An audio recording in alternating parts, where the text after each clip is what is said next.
Vijayanagara channel ವೀಕ್ಷಕರಿಗೆ ನಮಸ್ಕಾರ. ವಿಜಯನಗರ ವಾರ್ತೆಗಳಿಗೆ ಸ್ವಾಗತ. ಮುಖ್ಯಾಂಶಗಳು.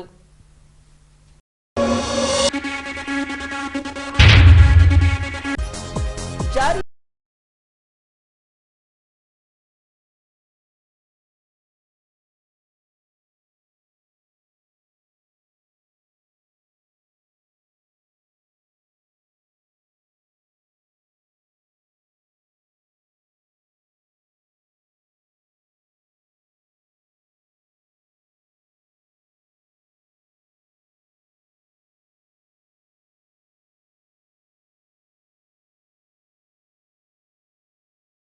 ಚಿತ್ರದ ಟೀಸರ್ ಕಲಾವಿದರಿಂದ ಅನಾವರಣಗೊಂಡ ಸಾಂಸ್ಕೃತಿಕ ಸಂಭ್ರಮ.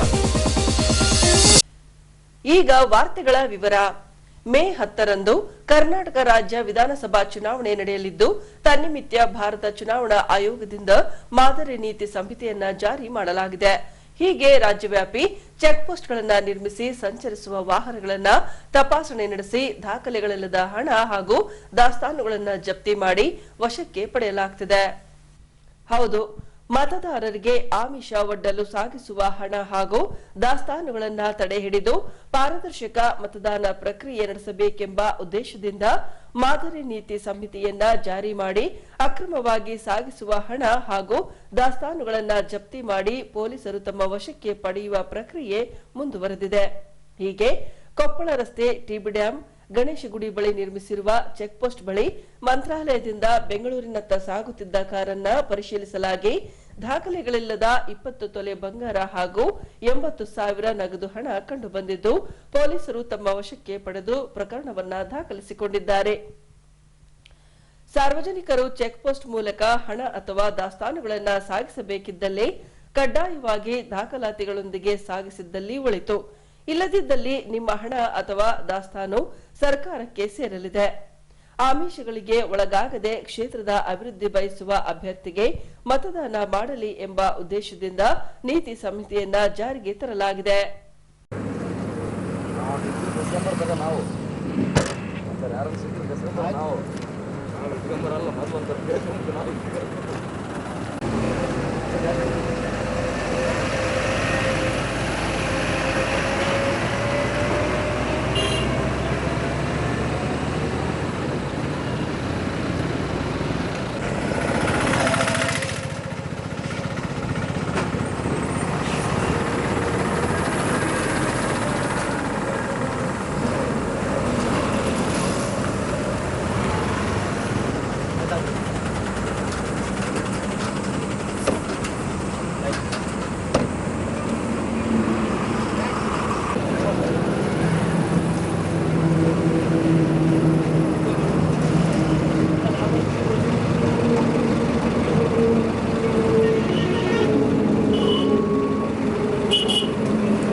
ನಗರದ ಸುಂದರೀಕರಣ ಹಾಗೂ ಸ್ವಚ್ಛತೆ ಸೇರಿದಂತೆ ಬೀದಿ ಬದಿ ವ್ಯಾಪಾರಿಗಳ ಹಿತದೃಷ್ಟಿಯಿಂದಾಗಿ ವ್ಯಾಪಾರ ವಲಯವನ್ನ ನಿರ್ಮಿಸಲು ಈ ಹಿಂದೆ ಹೊಸಪೇಟೆ ನಗರಸಭೆಯಿಂದ ಭೂಮಿ ಪೂಜೆ ನಡೆಸಲಾಗಿತ್ತು. ಈ ಭಾಗವಾಗಿ ಹಕ್ಕಬುಕ್ಕ ರಸ್ತೆಯ ಬಸವಣ್ಣ ಕಾಲುವೆ ಪಕ್ಕದಲ್ಲಿ 44 ಮಳಿಗೆಗಳ ನಿರ್ಮಾಣದ ಕಾರ್ಯವನ್ನ ನಡೆಸಲಾಗುತ್ತಿದೆ. ಹೌದು, ಹೊಸಪೇಟೆ ಬೀದಿ ಬದಿಯ ವ್ಯಾಪಾರಸ್ಥರ ದೃಷ್ಟಿಯಿಂದಾಗಿ ಹೊಸಪೇಟೆ ನಗರಸಭೆಯಿಂದ ಬಸವಣ್ಣ ಕಾಲುವೆ ಪಕ್ಕದಲ್ಲಿ ವ್ಯಾಪಾರ ವಲಯವನ್ನ ನಿರ್ಮಿಸಲಾಗುತ್ತಿದೆ. ಈಗಾಗಲೇ ಬುನಾದಿ ತೆಗೆದು ಮೆಟಲ್ ಆಂಗ್ಲರ್ಗಳನ್ನು ಜೋಡಿಸಲಾಗಿದೆ. ಇಲ್ಲಿ ಒಟ್ಟಾರೆ 93 ಲಕ್ಷ ಮೊತ್ತದಲ್ಲಿ 44 ಮಳಿಗೆಗಳನ್ನು ನಿರ್ಮಿಸಲಾಗುತ್ತಿದೆ ಎಂದು ನಗರಸಭಾ ಪೌರಾಯುಕ್ತ ಮನೋಹರ್ ರವರು ತಿಳಿಸಿದ್ದಾರೆ. ಈಗ ಪ್ರಾಯೋಗಿಕವಾಗಿ ಒಂದು ವ್ಯಾಪಾರ ವಲಯವನ್ನ ನಿರ್ಮಿಸಲಾಗುತ್ತಿದೆ. ಇನ್ನು 3 ವ್ಯಾಪಾರ ವಲಯಗಳನ್ನು ನಿರ್ಮಿಸಬೇಕೆಂದು ಉದ್ದೇಶಿಸಲಾಗಿದೆ ಎಂದು ತಿಳಿಸಿದ್ದಾರೆ. ಈಗ ನಗರಸಭೆ ವ್ಯಾಪ್ತಿಯಲ್ಲಿ ನಮ್ಮ ಬೀದಿ ಬದಿ ವ್ಯಾಪಾರಸ್ಥರಿಗೋಸ್ಕರ ನಾವು ಒಂದು ಸಪ್ರೇಟು ವೆಂಡಿಂಗ್ ಝೋನ್ ಅಂದರೆ ವ್ಯಾಪಾರ ವಲಯ ಅಂತ ಒಂದು ಸ್ಥಾಪಿಸ್ತಾ ಇದ್ದೀವಿ. ಅದ್ರ ಜೊತೆಲಿ ಟೋಟಲ್ಲು 93 ಲಕ್ಷ ರೂಪಾಯಿದಲ್ಲಿ 44 ಮಳಿಗೆಗಳಿಗೆ ಅಂದರೆ ಯಾರು ಬೀದಿ ಬದಿ ಅಲ್ಲೇನು ವ್ಯಾಪಾರ ಮಾಡ್ತಿದ್ರು ಅವರು ಒಳ್ಳೆಯ ಉದ್ದೇಶಕ್ಕೋಸ್ಕರನೇ ಒಂದು ವೆಂಡಿಂಗ್ ಝೋನ್ ಮಾಡಿದ್ದೀವಿ. ಅದು ಬೀದಿ ಬದಿಯಲ್ಲಿ ಏನು ಮಾಡ್ತಾಯಿದ್ದಾರೆ, ಹೈಜಿನಿಕ್ ಇರಲ್ಲ ಅಂಥವ್ರಿಗೆಲ್ಲ ನಾವು ಒಂದು ವೆಂಡಿಂಗ್ ಝೋನ್ ಮಾಡಿ ಯಾವುದೇ ಗಾಡಿಗಳು ಇಲ್ದಲೆ ಅಲ್ಲೇ ಒಂದು ಕಿಚನ್ ಮಾಡ್ಕೊಳ್ಳೋ ಥರ ವ್ಯವಸ್ಥೆ ಮಾಡಿದ್ದೀವಿ. ಪಾರ್ಕಿಂಗ್ ವ್ಯವಸ್ಥೆ ಇರುತ್ತೆ, ಟಾಯ್ಲೆಟ್ ವ್ಯವಸ್ಥೆ ಇರುತ್ತೆ. ಆ ಥರದ್ದು ಯೂಸ್ ಮಾಡೋಕ್ಕೆ ಒಂದು ವೆಂಡಿಂಗ್ ಝೋನು 44 ಜನಕ್ಕೆ ಯೂಸ್ ಆಗುತ್ತೆ ಸರ್. ಇದೊಂದು ಸ್ಯಾಂಪಲ್ ಟೆಸ್ಟ್ ಮಾಡ್ತಿದ್ದೀವಿ. ಅದ್ರ ಜೊತೆಗೆ ಇನ್ನೂ 3 ವೆಂಡಿಂಗ್ ಝೋನ್ ಮಾಡಬೇಕು ಅಂತ ಸಿಟಿಲಿ ಯೋಚನೆ ಮಾಡ್ತಾಯಿದ್ದೀವಿ. ಟೋಟಲ್ ನಮ್ಮಲ್ಲಿ ಬೀದಿ ಬದಿ ವ್ಯಾಪಾರಸ್ಥರು ನಮ್ಮ ನಗರಸಭೆ ವ್ಯಾಪ್ತಿಯಲ್ಲಿ 3800 ಜನ ಬೀದಿ ಬದಿ ವ್ಯಾಪಾರಸ್ಥರು ರಿಜಿಸ್ಟರ್ ಆಗಿದ್ದಾರೆ. ಎಲ್ಲಿ ಮೇನು ಸಮಸ್ಯೆಗಳು ಎಲ್ಲಿದೆ ಆ ಕಡೆ ನಾವು ವೆಂಡಿಂಗ್ ಝೋನ್ ಮಾಡ್ತಾಯಿದ್ದೀವಿ. ಇದನ್ನು ನಾವು ಹಂಪಿ ಮಾಡಲ್ ಥರ ಬರುತ್ತೆ. ಅದು ಸ್ಯಾಂಪಲ್ ಎಲ್ಲ ನೋಡಿದ್ರೆ ಹಂಪಿ ಮಾಡಲ್ ಥರ ಬರುತ್ತೆ. ಅವ್ರಿಗೆ ಸಪ್ರೇಟ್ ನೀರಿನ ವ್ಯವಸ್ಥೆ ಇರುತ್ತೆ, ವಾಷಿಂಗ್ ವ್ಯವಸ್ಥೆ ಇರುತ್ತೆ, ಟಾಯ್ಲೆಟ್ ಇರುತ್ತೆ, ಪಾರ್ಕಿಂಗ್ ವ್ಯವಸ್ಥೆ ಇರುತ್ತೆ. ಯಾರೇ ಒಬ್ಬ ಕಸ್ಟಮರ್ ಹೋಗಿ ಆರಾಮಾಗಿ ಕುಂತ್ಕೊಂಡು ತಿಂದು ಬರೋವಂಥ ಒಂದು ವ್ಯವಸ್ಥೆನ ನಾವು ಮಾಡಿದ್ದೀವಿ.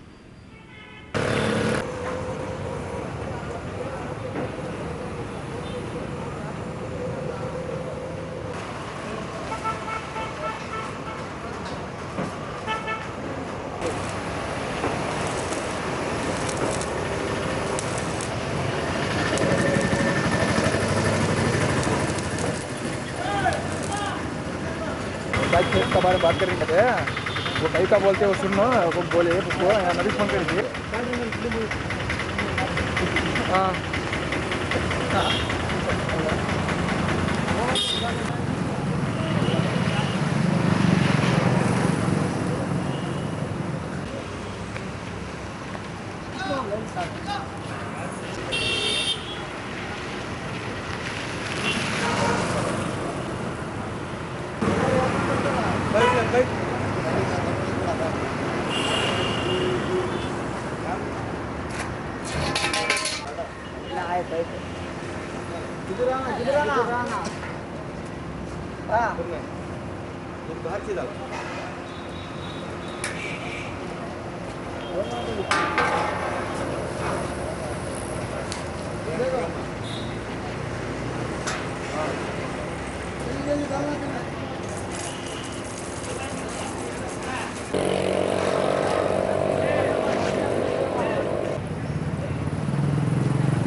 ಈಗ ವಾಹನ ಅಪಘಾತದ ಸುದ್ದಿ. ಈ ಭಾವಚಿತ್ರದಲ್ಲಿರುವ ರಂಗಭೂಮಿ ಹಾಗೂ ತೊಗಲುಗೊಂಬೆಯಾಟದ ಪ್ರಸಿದ್ಧ ಕಲಾವಿದ ಮತ್ತು ನಾಡೋಜ ಪ್ರಶಸ್ತಿ ಪುರಸ್ಕೃತರೂ ಆಗಿರುವ 91 ವರ್ಷ ವಯೋಮಾನದ ಬೆಳಗಲ್ ವೀರಣ್ಣನವರು ದಿನಾಂಕ 2ರಂದು ವಾಹನ ಅಪಘಾತದಲ್ಲಿ ಸಾವಿಗೀಡಾಗಿದ್ದಾರೆ. ಚಿತ್ರದುರ್ಗ ಜಿಲ್ಲೆ ಚಳ್ಳಕೆರೆ ತಾಲೂಕಿನ ಶಿರಿಹಳ್ಳಿ ಬಳಿ ರಸ್ತೆ ಡಿವೈಡರ್ಗೆ ಇವರು ಚಲಿಸುತ್ತಿದ್ದ ಕಾರ್ ಡಿಕ್ಕಿ ಹೊಡೆದ ಭಾಗವಾಗಿ ಕಾರ್ನಲ್ಲಿದ್ದ ವೀರಣ್ಣ ಸಾವಿಗೀಡಾಗಿದ್ದಾರೆ. ಇವರ ಪುತ್ರ ಹನುಮಂತಪ್ಪ ಪ್ರಾಣಾಪಾಯದಿಂದ ಪಾರಾಗಿದ್ದಾನೆ. ಬಳ್ಳಾರಿಯಿಂದ ಬೆಂಗಳೂರಿಗೆ ತೆರಳುವ ಮಾರ್ಗ ಮಧ್ಯದಲ್ಲಿ ಈ ಅಪಘಾತ ನಡೆದಿದೆ. ರಾಮಾಯಣ, ಮಹಾಭಾರತ ಹೀಗೆ ಪೌರಾಣಿಕ ಕಥೆಗಳನ್ನ ತೊಗಲುಗೊಂಬೆ ಪ್ರದರ್ಶನದ ಮೂಲಕ ಜನರಿಗೆ ಮನೋರಂಜನೆ ಹಾಗೂ ಹಿಂದಿನ ಪರಂಪರೆಯನ್ನ ದೇಶ ವಿದೇಶಗಳಲ್ಲಿ ಉಣಬಡಿಸಿಕೊಂಡು ಬರುತ್ತಿದ್ದ ವೀರಣ್ಣ ಇನ್ನಿಲ್ಲ. 4 ಪುತ್ರರು ಹಾಗೂ 2 ಪುತ್ರಿಯರನ್ನ ಸೇರಿದಂತೆ ಅಪಾರ ಕಲಾವಿದ ಹಾಗೂ ಕಲಾಭಿಮಾನಿಗಳನ್ನ ಅಗಲಿರುವ ನಾಡೋಜ ವೀರಣ್ಣ ಬೆಳಗಲ್ರವರು ಬಳ್ಳಾರಿ ತಾಲೂಕಿನ ಬೆಳಗಲ್ ಗ್ರಾಮದವರಾಗಿದ್ದು, ದಿನಾಂಕ 3ರಂದು ಸರ್ಕಾರಿ ಮರ್ಯಾದೆಯೊಂದಿಗೆ ಅಂತ್ಯಕ್ರಿಯೆ ನಡೆಸಲಾಗಿದೆ. ಪದ್ಮಶ್ರೀ ಪುರಸ್ಕೃತೆ ಮಾತಾ ಮಂಜಮ್ಮ ಜೋಗತಿರವರ ಅಭಿನಯದ ಶಿವಲೀಲಾ ಕನ್ನಡ ಚಲನಚಿತ್ರದ ಟೀಸರ್ ಬಿಡುಗಡೆ ಕಾರ್ಯಕ್ರಮ ಹಮ್ಮಿಕೊಳ್ಳಲಾಗಿತ್ತು. ಹೀಗೆ ಟೀಸರ್ ಬಿಡುಗಡೆ ಕಾರ್ಯಕ್ರಮದ ಬಳಿಕ ಕಲಾ ತಂಡಗಳಿಂದ ಸಾಂಸ್ಕೃತಿಕ ಕಾರ್ಯಕ್ರಮ ನಡೆಸಿಕೊಡುವ ಮೂಲಕ ನೆರೆದವರಿಗೆ ಮನೋರಂಜನೆ ನೀಡಿದರು.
ಸಂತೋಷವು ಕೈ ಸೇರಿದ ಬೆರಗು ನಾಗಣ್ಣು ಬಿಟ್ಟಾಗ ಮೈ ಮತ್ತಿನಕ್ಕಾಗ ತಲಕಾಡು ಮಳ್ಳಾಯ್ತು ಮಾಲಂಗಿ ಮಡುವಾಯ್ತು ನಾಗಣ್ಣು ಬಿಟ್ಟಾಗ ಮೈ ಮತ್ತಿನಕ್ಕಾಗ ತಲಕಾಡು ಮಳ್ಳಾಯ್ತು ಮಾಲಂಗಿ ಮಡುವಾಯ್ತು ಎಲ್ಲೆಲ್ಲೋ ಏನಾಯಿತು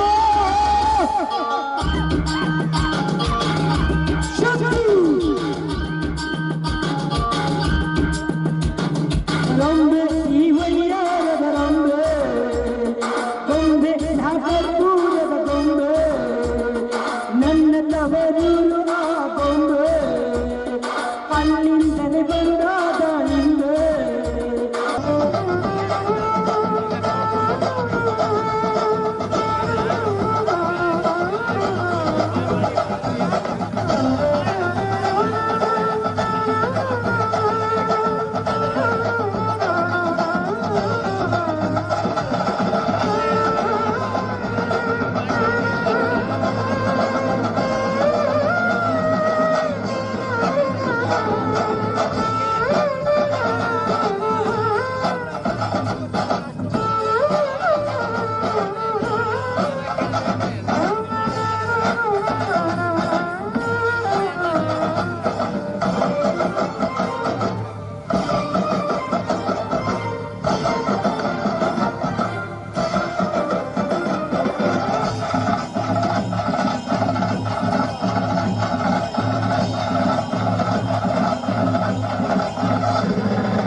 ಈಗ ಪೊಲೀಸ್ ಪ್ರಕಟಣೆ. ಎಷ್ಟೇ ಹಳೆಯ ಬಂಗಾರವಿರ್ಲಿ, ಪಾಲಿಶ್ ಮಾಡಿದ ಮೇಲೆ ಹೊಚ್ಚ ಹೊಸದೇ ರೀತಿಯಲ್ಲಿ ಕಾಣ್ತದೆ ತಾಯಿ, ನೋಡಿ.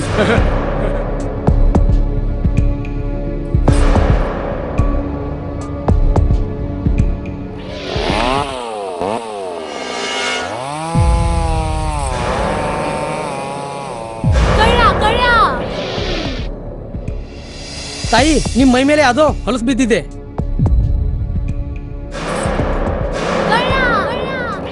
ಇಲ್ಲಿ ತಾಯಿ, ನಾನು ಪೊಲೀಸ್. ಅಲ್ಲಿ ಮುಂದೆ ದಾರಿಲಿ ದೊಡ್ಡ ಗಲಾಟೆ ಆಗಿದೆ, ಮತ್ ನೀವು ಇಷ್ಟೆಲ್ಲ ಒಡವೆ ಹಾಕೊಂಡು ತಿರುಗಾಡ್ತಾ ಇದ್ದೀರಾ. ಈ ಒಡವೆಗಳನ್ನ ಈ ವಸ್ತ್ರದಲ್ಲಿ ಕಟ್ಟಿ ಪರ್ಸ್ನಲ್ಲಿ ಇಡಿ. ಹಾಕಿ ಪರ್ಸ್ನಲ್ಲಿ ಇಡೋಣ. ಅಲ್ಲೇ ಮುಂದ್ಗಡೆ ಆಗಿದೆ. ಇದು ತಗೊಳ್ಳಿ ತಾಯಿ, ನಾನು ಬರ್ತೀನಿ. ಈ ಕಡೆಯಿಂದ ಹೋಗಿ.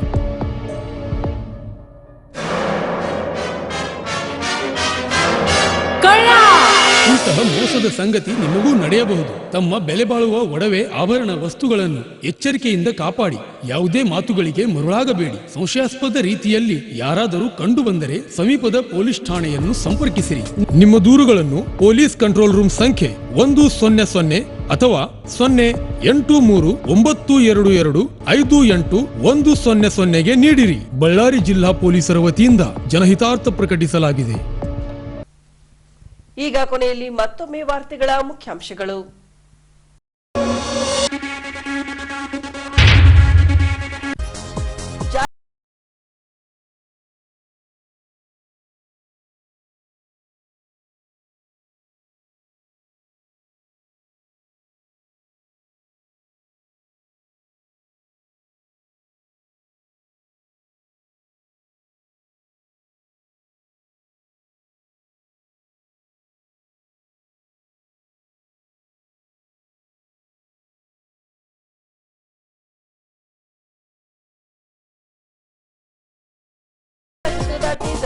ಕಲಾವಿದರಿಂದ ಅನಾವರಣಗೊಂಡ ಸಾಂಸ್ಕೃತಿಕ ಸಂಭ್ರಮ.